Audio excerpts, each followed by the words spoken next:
Hello, everyone. Welcome to your weekly show on Shadow Space. I'm your host, Laura Brown. So let's dive into today's show. Today, I want to talk about self-acceptance. This is a very difficult topic, guys. I'm not going to lie, because it's one that most everybody that I've ever spoken to struggles with, and myself included. It's one that I think, with respect to working with the shadow, that is so highlighted as you begin this shadow work journey.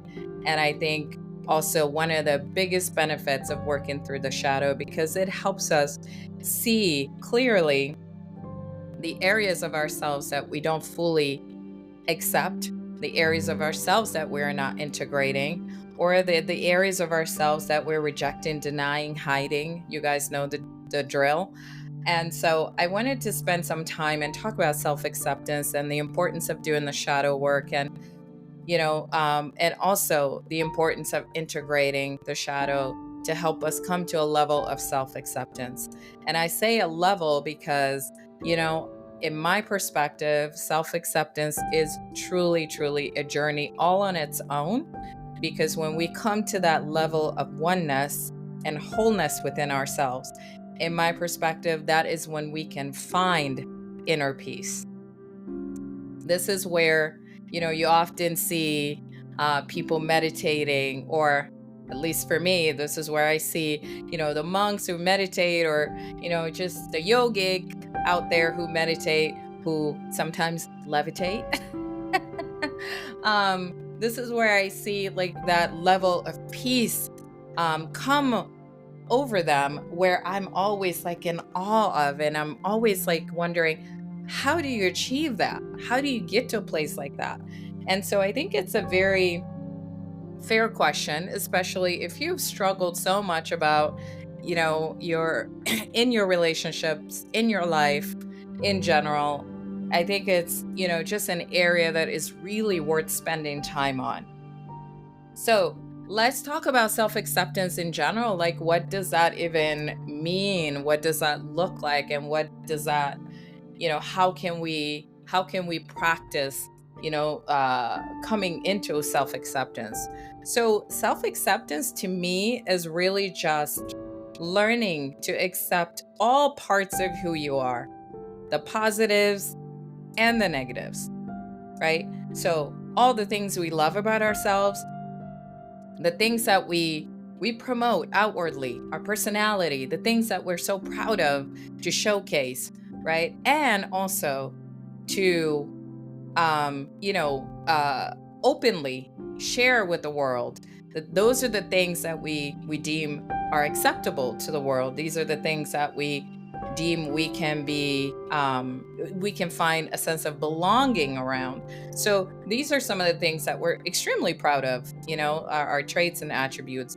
But then the other aspect of that is really learning to also find acceptance for the things that we do not accept about ourselves. I was going to say the things that we don't love about ourselves, but yes, I think that's a fair statement to say the things that we don't love about ourselves, because for me, through my journey, I discovered so many things about myself that I did not like about myself. And I'll give an example here, a very simple example. For example, I did not like that I had a sensitive side to me, that, I would often hide this side about myself, because to me, that was a perceived weakness that I often perceived other people would take advantage of. And so in working through the shadow, this is where I discovered that's actually a strength, because if to be a sensitive person is to really be emotionally intelligent, and also to be able to tune in not only to your emotions on a deeper level, on a level that is not always accessible to everybody, but also to be able to tune into other people's, feelings and emotions, and being able to interpret that. I always struggle with that word. In a way that is really, really caring. So I did not like this prior to working with my shadow. I didn't understand that that was a strength until I began working on my shadow, and I realized that, okay, this is not so much a negative aspect. It is actually a very much a positive aspect and is very much needed.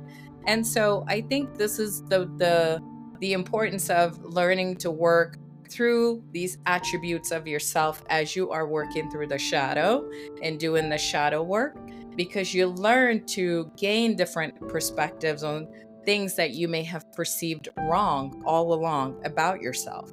So, back to self acceptance, right? So, for me, self acceptance means accepting both the positives and the negatives, our strengths and our weaknesses, the things that we love and the things that we don't quite love, and bringing all of those things together and integrating them and learning to accept them. And, once we accept those things about ourselves, then we can, begin to show up as our full self, as our true, authentic self.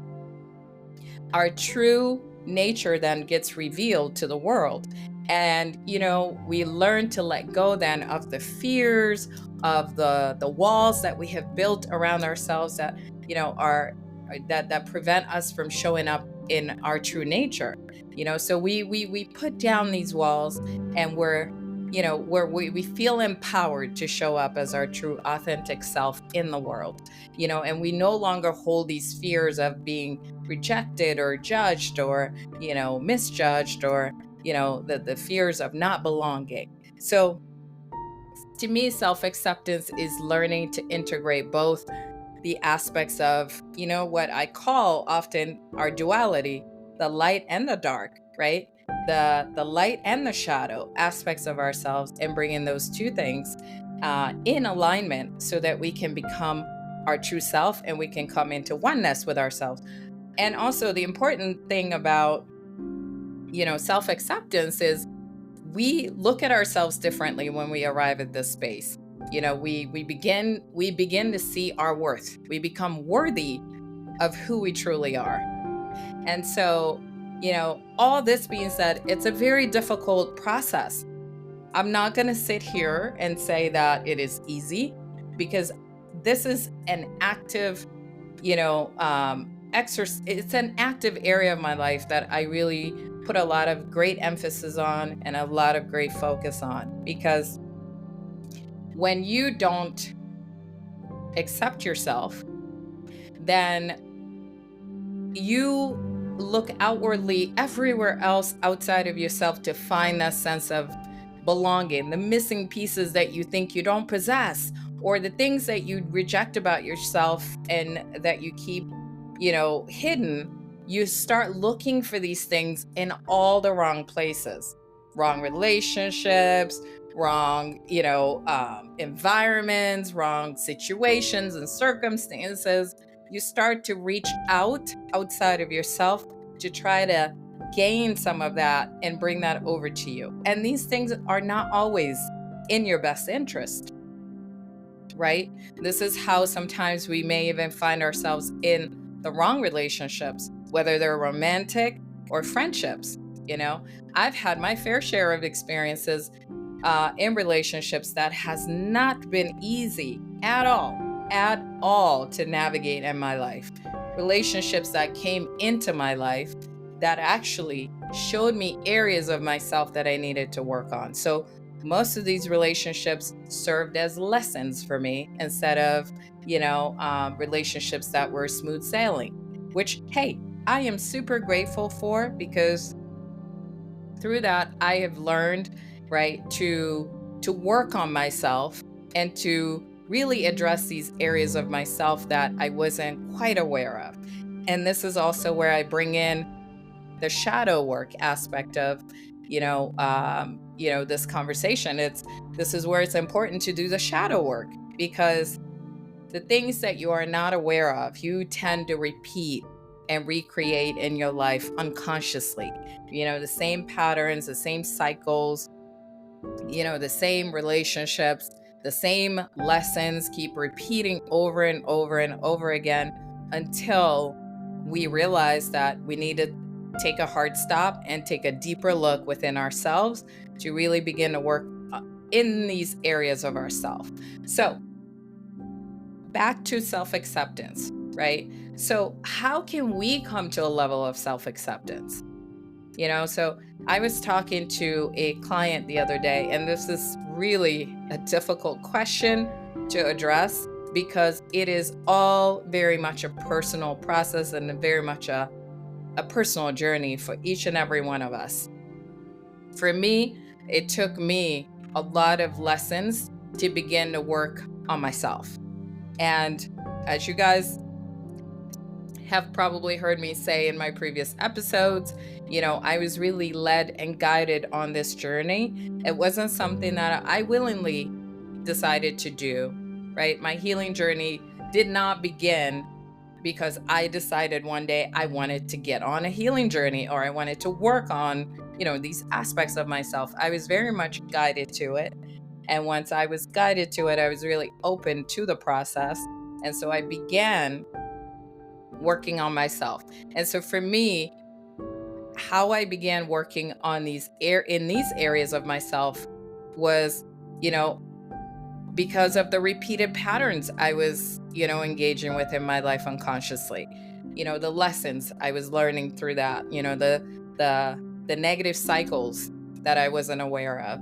And so when I was asked this question, so how can you come to a level of self-acceptance? Once again, it's a very personal process. But some of the steps are obviously very, very similar for all of us. The practical steps involve really taking a deeper dive in the areas of yourself that you may be rejecting, areas of yourself that you're not aware of. How can you, take a holistic look at these areas without judgment? Okay, that's very important, without judgment, because when we begin to judge ourselves, it negates the process of even doing this exercise. When we begin to judge ourselves, that's when we can, create a level of confusion, or we create a barrier that prevents us from accessing that area of ourself. And so it presents a block, right? And we're not able to objectively look at that space. So it's important to say you can begin to do this exercise by being willing and being open to look at yourself without judgment, with a sense of curiosity and a real sense of honesty and a real sense of vulnerability with yourself. So one of the ways to do this in a practical sense is to, I began to journal. I thought that, that would help highlight certain areas of myself, and it sure did. Journaling is one of the most powerful ways that can help highlight some of our limitations, some of the unconscious patterns and ideas and narratives and things that we say to ourselves that we're not even aware of. And so when you journal from a place that is real and authentic, without self-editing, it can highlight some of these patterns and areas for yourself, right? But the other ways to do this exercise is by really understanding your values. What are your values? So for me, it got to a place where I had to write down my values and really see it on paper, because our values can also change as we evolve and grow. So for me, it took me writing down the values, my beliefs. And so I think that's always a great place to start. What are your values? What are your beliefs? Right? And another way to do this exercise is to really look at your life and see where you might not have any boundaries. I think I shared this in one of my previous episodes. Boundaries is definitely another one that is very difficult, right? Because if you haven't had boundaries in your life, it might be very difficult to instill boundaries, right? And to make sure that other people don't cross these boundaries or infringe upon your boundaries and take you for granted, right? It takes a lot of work around boundaries, but setting healthy boundaries and just making sure you have boundaries around your life or your work or your relationships and all the areas of your life that are important to you. And I also shared this, I believe, in my 2 previous episodes, learning to forgive yourself, self forgiveness, right? So, learning to know that, hey, if you've made a mistake, you're human after all. We all make mistakes. It's part of being human. You know, we can't continue to berate ourselves for making mistakes. Mistakes are part of learning, they're part of growing. So, we have to learn that, okay, it might not be pleasant, but we can practice self forgiveness, right? And self blame. I mean, gosh, I can go on for hours about self blame. You know, my mentor, I shared with you guys, Dr. Michael B. Beckwith. He is a fantastic, amazing human. I just love him so much. You guys can look him up. He's my mentor. He's my gosh, what do I want to say? He's my fictional mentor. Is that a word? Anyway, but he has really been so instrumental in my transformation in my life. So I always call him my mentor. And I have a dream and a goal to meet him one day. And I know I will. And I will tell it to him. I would say that to him in his face that he's been my mentor, he's been instrumental to me. So, anyway, back to self blame. He would often say, shame and blame have no transformational values. And so I 100% agree with that. I think when we blame ourselves, we can't go forward. You know, we just can't move forward when we continue to stay in this vibration of blame, because it doesn't bring any transformation. It doesn't lend itself to us finding a solution even or evolving out of that state. So learning to let go of blame, and rather than blaming ourselves, perhaps looking at ourselves with a sense of curiosity to understand ourselves and our layers, and to see, why do we do the things that we do? Why have we perhaps, rejected these parts of ourselves? Try to be really curious about the things that you do and why you do them. I think that is the most powerful thing you can ever do for yourself. The level of curiosity is just so enlightening as you're working through your journey. So let's learn to let go of blame and perhaps replace that with being curious, right? And not judging ourselves and not blaming ourselves, right? And so also learning to see the good, as difficult as that may be, seeing the good even in our faults, right? So there are certain things that I shared with you guys in my previous episodes, but just what I shared earlier, being sensitive is actually a positive, right? Being a sensitive person is a really good thing in a world that is so desensitized to everything. So learning to look at the positivity and the positive in your seemingly faults is just so empowering as you're working through your self-acceptance. And as I always share, practicing a level of grounding, such as meditation, loving kindness, mindfulness, things of that nature that you can really empower yourself with as you are working through your journey, is just so, so, so crucial. Because how we talk to ourselves, right? And our self-talk, it all matters. The narratives that we run unconsciously, it's very important to intercept these narratives with some loving kindness. So if meditation is not your thing, I'm not a person that promotes what I believe in to everybody. I think we all have our style and we all have our unique ways of getting to where we need to get to.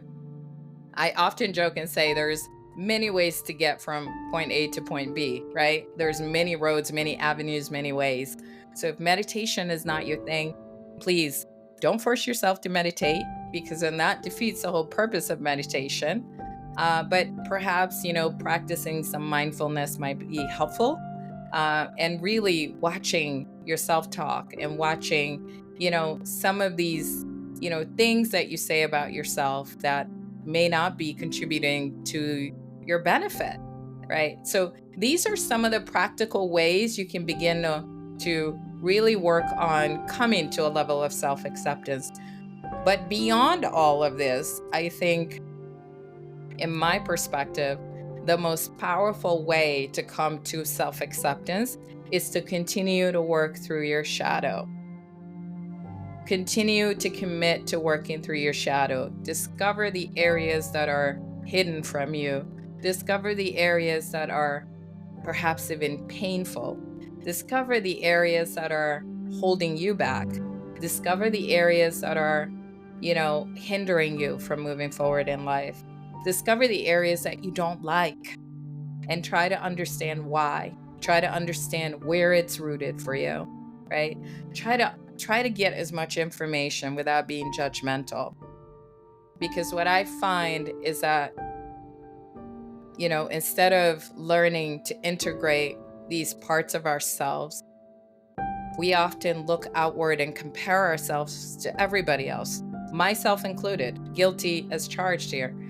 And we forget that these attributes of ourselves, both the light and the dark, or the positive and the negative, are what makes us unique. It's what makes us who we are uniquely. There is no two of us alike in this world. And I am a mom of triplets, and I can actually attribute to that, being a mom of multiples. My kids, there's 3 of them, and they were all born about a minute apart. They're not alike. They all have their unique traits. And I've actually they've taught me a lot about acceptance and also the value of treating people uniquely, because as a mom of multiples, it was always easier, I should say, for me to just do everything at once for everybody the same way I was doing it, right? Because it's the same process times 3. And as they got older, they actually began to teach me that we are unique. I am my whole person. Don't treat me how you treat my brother. Don't treat me how you treat my other brother.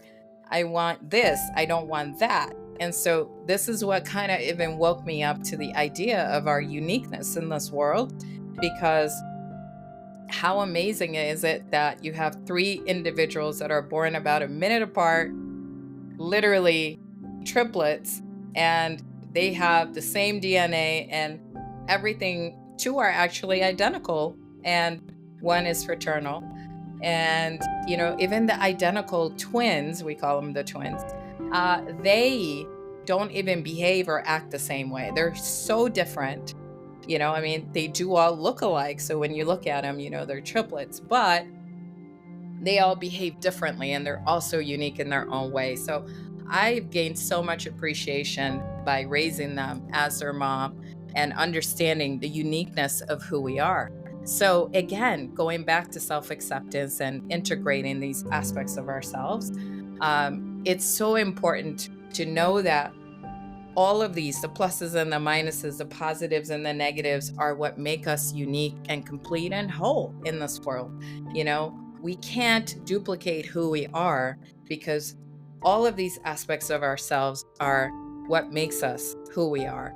And it's very unique to our trademark, I guess. I don't know if that's a word I want to use, but it is who we are, right? And so learning to integrate that will bring us a sense of being complete, right?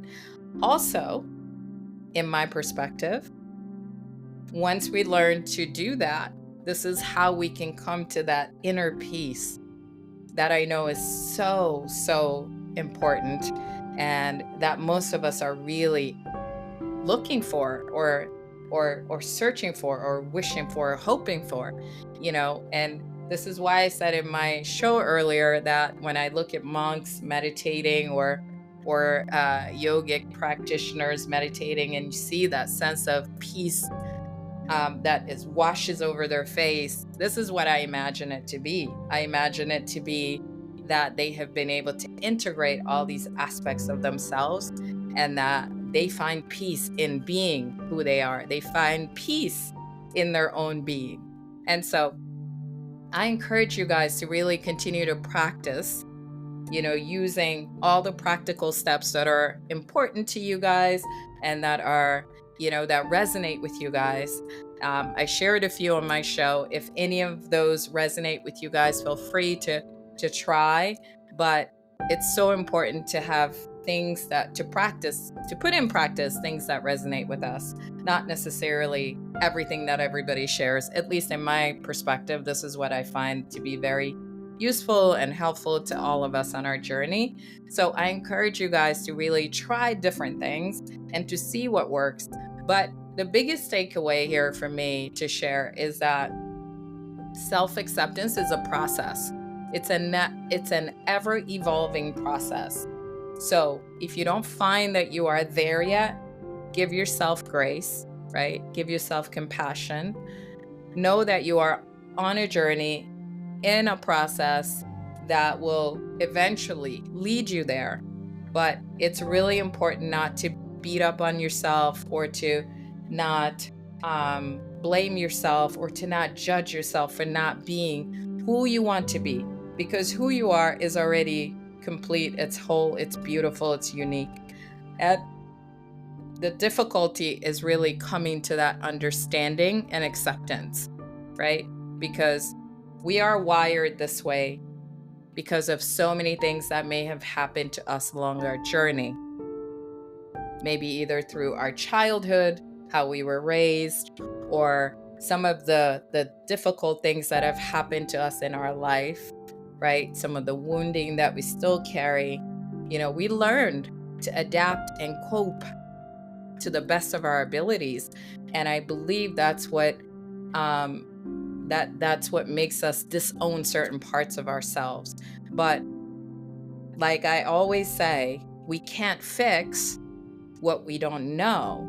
So this is why the shadow work is so important, because it highlights these areas for us and gives us the opportunity to rewrite the story and to come to a place where we can feel good about ourselves and feel proud to be who we are, and not hide who we are, because hiding who we are keeps us stuck. In my perspective, by continuing to hide who we are continually denying ourselves the life of our dreams. We're continually denying ourselves our desires and all the things that we are worthy of, right? Because we are just showing up in the world fragmented. We're showing up in pieces, bits and pieces of ourselves, instead of showing up as we truly are. Now, granted, it can be really frightening in the society that we live in to allow ourselves to do that, because quite honestly, there's just so much judgment. There's so much judgment in our society. But it takes each and every one of us to challenge that, right? By building the courage to step into our authenticity. And how we do that is by working through these aspects of ourselves every single day, slowly and surely, keeping ourselves consistent on this journey. That's how we challenge that.